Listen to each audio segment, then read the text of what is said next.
കൃഷ്ണ കൃഷ്ണ ഗോവിന്ദ ജനാർദ്ദന കൃഷ്ണ ഭഗവാനേ. പ്രിയപ്പെട്ടവരെ, ഇന്നത്തെ വീഡിയോയില് ധനത്തെ ആകർഷിക്കാൻ അലമാരയില് ഗ്രാമ്പൂവും തുളസിത്തണ്ടും ഇങ്ങനെ വച്ചാ മതിയെന്നൊരു നാട്ടുവിധിയുണ്ട്. അതേക്കുറിച്ചാണ് പറയുന്നത്. ഈ നാട്ടുവിധികൾ എന്ന് പറയുന്നത് പാരമ്പര്യമായിട്ട് അനുഭവ സമ്പത്തും സിദ്ധിയുമുള്ള ജ്ഞാനികളായിട്ടുള്ള മനുഷ്യർ ഉപയോഗിച്ചു പോന്നതാണ്. പിൽക്കാലത്ത് അവർ മരണപ്പെട്ടു പോയി. അവരിലിരുന്ന വിജ്ഞാനം പുറത്തേക്ക് വന്നിട്ടുമില്ല. പലപ്പോഴും വളരെ ലളിതമായിട്ടുള്ള കാര്യമായതുകൊണ്ട് തന്നെ സങ്കീർണ ചിന്താഗതിയുള്ള മനുഷ്യർക്ക് ലളിതമായ കാര്യങ്ങളിലൂടെ കിട്ടുന്ന ഗുണത്തെ മനസ്സിലാക്കാൻ പറ്റില്ല. പലപ്പോഴും ഇങ്ങനെയുള്ള കാര്യങ്ങൾ പറഞ്ഞു കൊടുക്കുമ്പോ ഇതൊക്കെ എന്താണ്, ഇങ്ങനെയൊക്കെ ചെയ്താല് വല്ല നേട്ടമുണ്ടോ എന്നായിരിക്കും ഇവരൊക്കെ ചിന്തിക്കണേ. കാര്യം വേറൊന്നുമല്ല, ഇതിന് പകരം എന്തെങ്കിലും ഇംഗ്ലീഷ് കെമിക്കൽ കോമ്പൗണ്ട് ഒക്കെ പറഞ്ഞു കൊടുത്താ ഇവർ ചിലപ്പോ അംഗീകരിച്ചു എന്ന് വരാം. നമ്മുടെ നാട്ടുകാര്യങ്ങളിലൊക്കെ ഇവർക്ക് വിശ്വാസക്കുറവാണ്. എന്നാൽ ജീവിതത്തിലെ കഷ്ടപ്പാടും അനുഭവങ്ങളും ഉള്ള വ്യക്തികൾക്ക് ഇത്തരം കാര്യങ്ങളിൽ വളരെ വിശ്വാസ.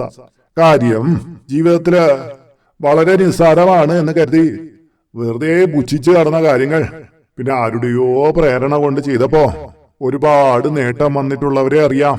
അപ്പൊ നമ്മളിവിടെ നോക്കണേ, ഇത് പാരമ്പര്യമായിട്ടുള്ള അറിവാണ്. ഈ അറിവ് നമുക്ക് ഉപയോഗിച്ച് നോക്കിയാ നമുക്ക് നേട്ടം കൈവരിക്കുകയെങ്കിൽ അത്രയും നല്ലതല്ലേ. ഇല്ലെങ്കിൽ വേണ്ട, അങ്ങനെ ഒരു തീരുമാനമെങ്കിലും എടുക്കാമല്ലോ, അല്ലേ നല്ലത്.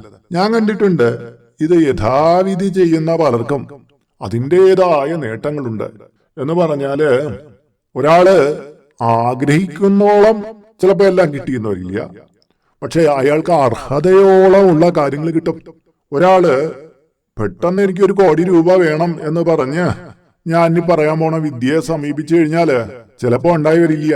പക്ഷെ എന്റെ നിത്യവൃത്തിക്കുള്ള കാര്യങ്ങൾ വേണം, എന്റെ ബാധ്യതകൾ കുറഞ്ഞു കിട്ടാനുള്ള കാര്യങ്ങൾ വേണമെന്ന് പറഞ്ഞാല് അയാളുടെ കർമ്മത്തിലൂടെ, അയാളുടെ നേട്ടങ്ങളിലൂടെ അയാൾക്കത് സ്വായത്തമാക്കാൻ പറ്റും.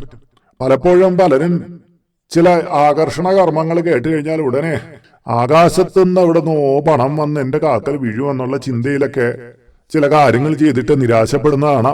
ഒരിക്കലും ഇല്ല. നമ്മുടെ കർമ്മപദത്തില് നമുക്ക് പുതിയ കർമ്മങ്ങളെ ഭഗവാൻ കാട്ടിത്തരും. അതിലൂടെ വിജയം കൈവരിക്കണമെന്നുള്ളതാണ്.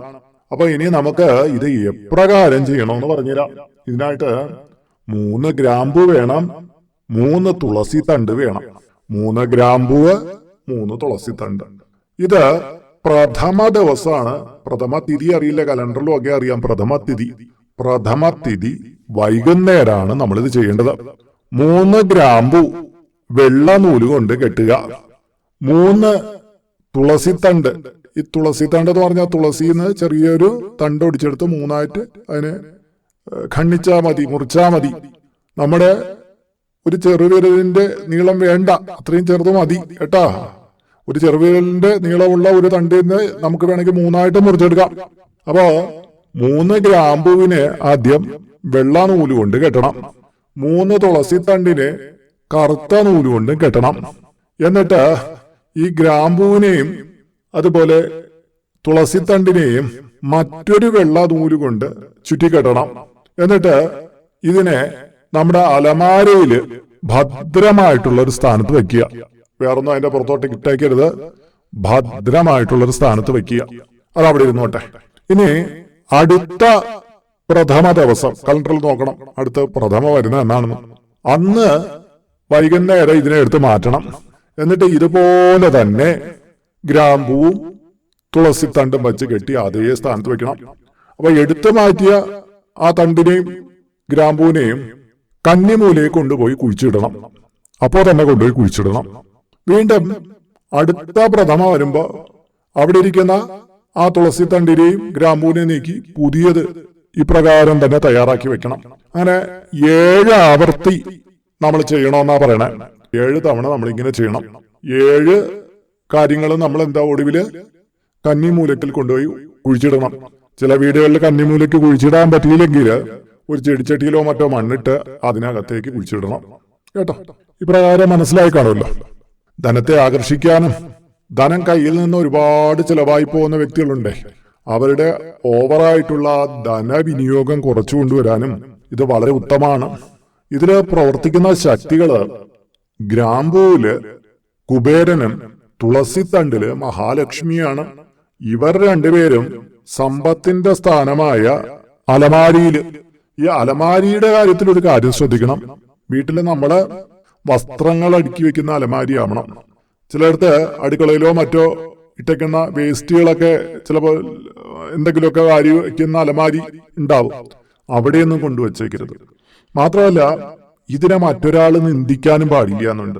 അത് നമ്മളിങ്ങനെ ചെയ്യുമ്പോ ചിലര് വീട്ടിലുള്ളവർ എന്നെ കളിയാക്കും.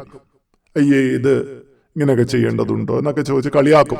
ആ കളിയാക്കല് ഒരു ഈശ്വര ചൈതന്യത്തിനെയാണ് ബാധിക്കുക എന്ന് മനസ്സിലാക്കണം. അത് പിന്നെ ഗുണമില്ലാത്തതായി മാറും. അതുകൊണ്ട് തന്നെ മറ്റുള്ളവരുടെ അടുത്ത് പറഞ്ഞ് വിശ്വാസമില്ലാത്തവരുടെ അടുത്തൊക്കെ ഇത് പറഞ്ഞ് അവരുടെ കളിയാക്കലുകളൊന്നും ഏക്കാതിരിക്കാനും കൂടെ ശ്രദ്ധിക്കണം. എന്തായാലും നിങ്ങളുടെ ജീവിതത്തിൽ ഇങ്ങനെ ചെയ്യുന്നത് കൊണ്ട് നല്ല മാറ്റം ഉണ്ടാകും. ഞാൻ ആദ്യം പറഞ്ഞില്ലേ, പടിപടിയായിട്ടാണ് ഒരു വ്യക്തിയുടെ മാറ്റം. അല്ല, ഒരു സുപ്രഭാതത്തിൽ എല്ലാ മാറ്റം വരുമെന്നും അത് എല്ലാവരും ഇങ്ങനെ തന്നെ ചെയ്യണമെന്നും ഞാൻ പറയില്ല. പടിപ്പടിയായിട്ടുള്ള മാറ്റത്തെ അത് കാത്തിരുന്ന് അത് സ്വീകരിക്കാൻ കഴിവുള്ളവർക്ക് അത് ചെയ്യാവുന്നതാണ്. അപ്പൊ പ്രിയപ്പെട്ടവരെ, ഇന്നത്തെ വീഡിയോയിലൂടെ പരമ്പരാഗതമായ നാട്ടറിവിൽപ്പെട്ട ഒരു കാര്യമാണ് പറഞ്ഞ മൂലിക്രിയ. അങ്ങനെ ഒന്നാണ് പറഞ്ഞത്. അപ്പൊ നിങ്ങളിത് സാമ്പത്തിക ബാധ്യത ഉള്ളവരും ഇനി ബാധ്യത വരാൻ ആഗ്രഹമില്ലാത്തവരൊക്കെ അത് ചെയ്തോളൂ. അപ്പൊ ഇന്നത്തെ വീഡിയോ ഇവിടെ പൂർണ്ണമാവുകയാണ്. ഇതുപോലെ ഒരുപാട് അറിവുകൾ നൽകുന്ന ഒട്ടേറെ കാര്യങ്ങൾ ഈ ചാനലിലൂടെ ഞാൻ പറയുന്നുണ്ട്. അതുകൊണ്ട് തന്നെ ഈ ചാനല് മുടങ്ങാതെ കാണുക. ഇത് സബ്സ്ക്രൈബ് ചെയ്തിട്ടില്ലെങ്കിൽ ചെയ്യുക, ലൈക്ക് ചെയ്യുക. അങ്ങനെ നിങ്ങളെ കൊണ്ട് ചെയ്യാവുന്ന സഹായങ്ങളെല്ലാം ചെയ്യുക. അപ്പോ എല്ലാവർക്കും ഐശ്വര്യ മംഗളങ്ങളെല്ലാം നേരുന്നു. ഭഗവാൻ മഹാവിഷ്ണുവും പത്നി ശ്രീലക്ഷ്മിയും നിങ്ങളെ ചേർത്ത് അനുഗ്രഹിച്ച് നിങ്ങളുടെ എല്ലാ പ്രയാസങ്ങളും മാറ്റിത്തരട്ടെ എന്ന് പ്രാർത്ഥിക്കണം. ലക്ഷ്മി ഭഗവതി നമസ്തുഭ്യം. ഓം മഹാവിഷ്ണവേ നമസ്തുഭ്യം. ഓം ലക്ഷ്മി ഭഗവതി നമസ്തുഭ്യം. ഓം മഹാവിഷ്ണവേ നമസ്തുഭ്യം. ഓം ലക്ഷ്മി ഭഗവതി നമസ്തുഭ്യം. ഓം മഹാവിഷ്ണവേ നമസ്തുഭ്യം. ഓം ലക്ഷ്മി ഭഗവതി നമസ്തുഭ്യം. ഓം മഹാവിഷ്ണവേ നമസ്തുഭ്യം. ഓം ലക്ഷ്മി ഭഗവതി നമസ്തുഭ്യം. ഓം മഹാവിഷ്ണവേ നമസ്തുഭ്യം.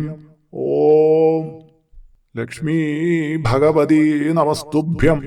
ഓം മഹാവിഷ്ണവേ നമസ്തുഭ്യം. ഓം